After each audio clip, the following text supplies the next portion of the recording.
Assalamualaikum warahmatullahi wabarakatuh. Perkenalkan, nama saya Rizky Nur Adawiyah, NIM 201130033. Video ini akan berisi penjelasan mengenai kajian teoritis hermeneutika double movement Fajlur Rahman. Tanpa basa-basi, berikut penjelasannya. Sebelum kita masuk ke dalam kajian teoritis hermeneutika double movement Fajlur Rahman, wajib bagi kita untuk mengetahui siapa itu Fajlur Rahman. Tak kenal maka tak sayang. Berikut biografi beliau.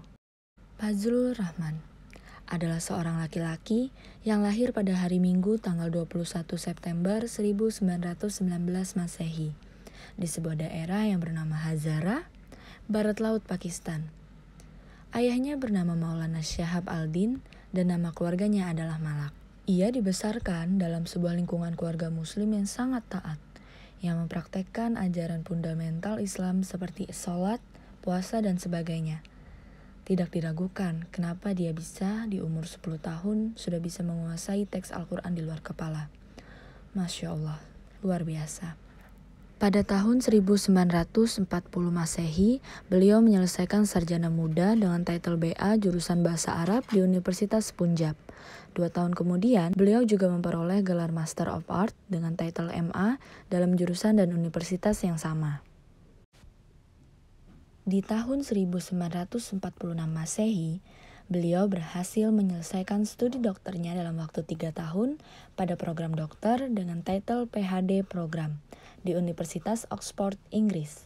Fajlur Rahman wafat pada tanggal 26 Juli 1988 Masehi. Setelah kita mengetahui biografi Fajlur Rahman secara singkat, saatnya kita mengetahui bagaimana konsep beliau mengenai Al-Quran yang telah disimpulkan dan ditulis dalam bukunya yang berjudul Islam Post-Implosion and Present Challenge, yang menyatakan Al-Quran secara keseluruhan adalah kata-kata kalam Allah dan dalam pengertian biasa juga keseluruhannya merupakan kata-kata Muhammad. Jadi, Al-Quran murni kata-kata ilahi, namun tentu saja ia sama-sama secara intim berkaitan dengan personalitas paling dalam Nabi Muhammad yang berhubungan juga dengan kata-kata kalam ilahi. Itu tidak dapat dipahami secara mekanis, seperti hubungan sebuah rekaman. Kata-kata kalam ilahi mengalir melalui hati Nabi. Setelah kita mengetahui bagaimana konsep Al-Quran menurut beliau, berikut adalah latar belakang lahirnya teori hermeneutika double movement Fajlur Rahman.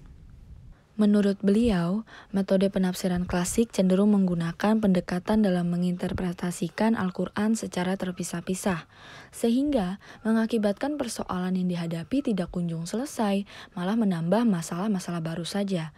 Dan menurut beliau juga, para mufasir telah menerapkan penafsiran ayat memang sesuai kronologinya, tapi tidak dilakukan secara sistematis.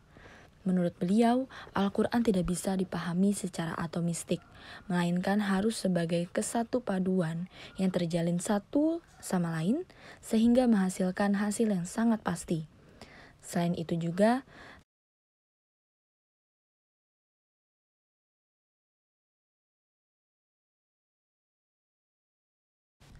inilah beberapa latar belakang lahirnya teori ini.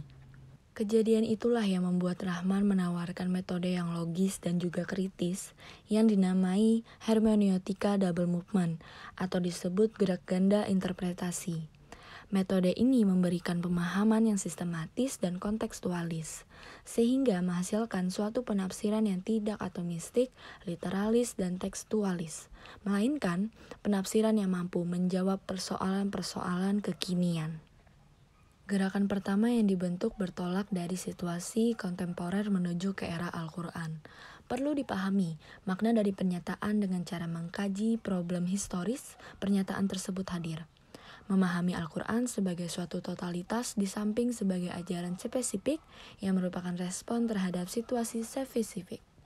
Selama proses ini, perhatian harus diberikan kepada arah ajaran Al-Quran, sehingga setiap makna tertentu yang dipahami, setiap hukum yang dinyatakan, dan setiap sasaran yang diformulasikan akan berkaitan dengan lainnya.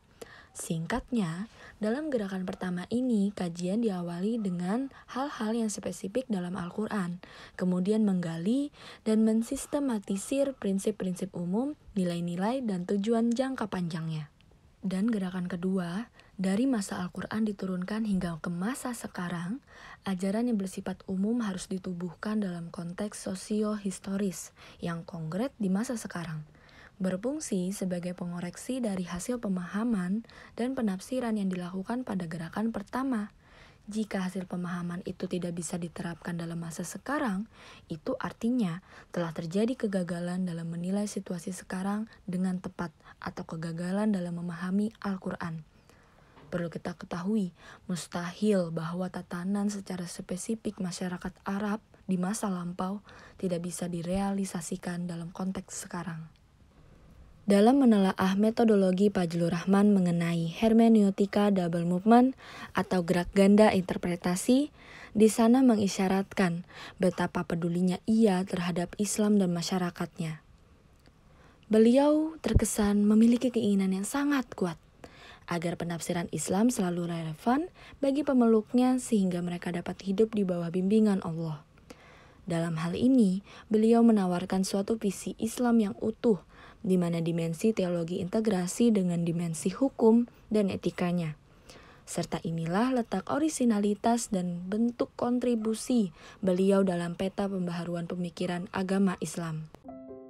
Sekian yang dapat saya sampaikan. Terima kasih. Wassalamualaikum warahmatullahi wabarakatuh.